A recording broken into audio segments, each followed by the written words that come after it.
Iran और Israel के बीच बढ़ते तनाव और युद्ध जैसी स्थिति ने कई इंडियन कंपनीज और आर्थिक क्षेत्रों को प्रभावित किया है। विशेष रूप से वो कंपनीज जो ईरान में इंफ्रा से जुड़ी हैं या मिडल ईस्ट में कारोबार करती हैं, चाहे वो इसराइल के साथ हो, वह रडार पर है। सबसे ज़्यादा नुकसान इन्हें पहुंचा है। अब जानते हैं कि किन कंपनीज के इंटरेस्ट हैं मिडिल ईस्ट में और किन के कारोबार पर असर पड़ने वाला है। सबसे पहले है लार्सन एंड टर्बो। एल का मिडिल ईस्ट में बड़ा कारोबार है। कंपनी के कुल रेवेन्यू का एक बड़ा हिस्सा, लगभग 54% अंतर्राष्ट्रीय अनुबंधों से आता है। इन कॉन्ट्रैक्ट्स में कई खाड़ी देश यानी मिडिल ईस्ट के देश हैं। तनाव बढ़ने की वजह से इन प्रोजेक्ट्स की रफ्तार धीमी पड़ सकती है। इसके बाद है देश की बड़ी private company Adani port. Company Iran के पड़ोसी क्षेत्रों और इसराइल के हाइफा पोर्ट में काफ़ी एक्टिव है।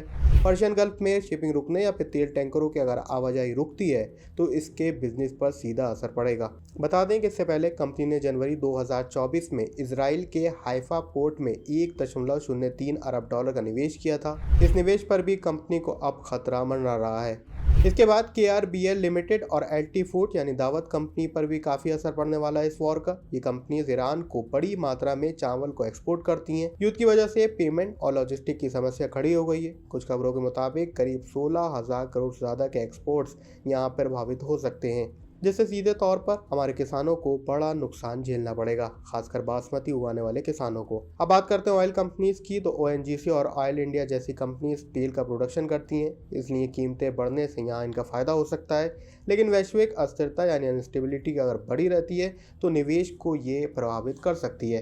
आप फार्मा सेक्टर को देखें तो इसकी बड़ी कंपनी सन फार्मा इंडस्ट्रीज भी इस जंग की चपेट में है। सन फार्मा के पास इसराइल की जेनरिक ड्रग निर्माता कंपनी तारो फार्मा में एक बड़ी हिस्सेदारी है। इसके अलावा सन फार्मा का इसराइल की बड़ी कंपनी टेवा फार्मास्यूटिकल्स के साथ भी कारोबारी रिश्ता है, जिस पर इसका सीधा असर पड़ सकता है। अब IT सेक्टर की बात करते हैं। IT सेक्टर की दिग्गज कंपनी जैसे TCS, विप्रो, टेक महिंद्रा और इन्फोसिस भी इस तनाव की चपेट में है। इन कंपनीज के भी इसराइल में बड़े कारोबारी हित हैं, जिसको प्रभावित ये वार कर सकता है।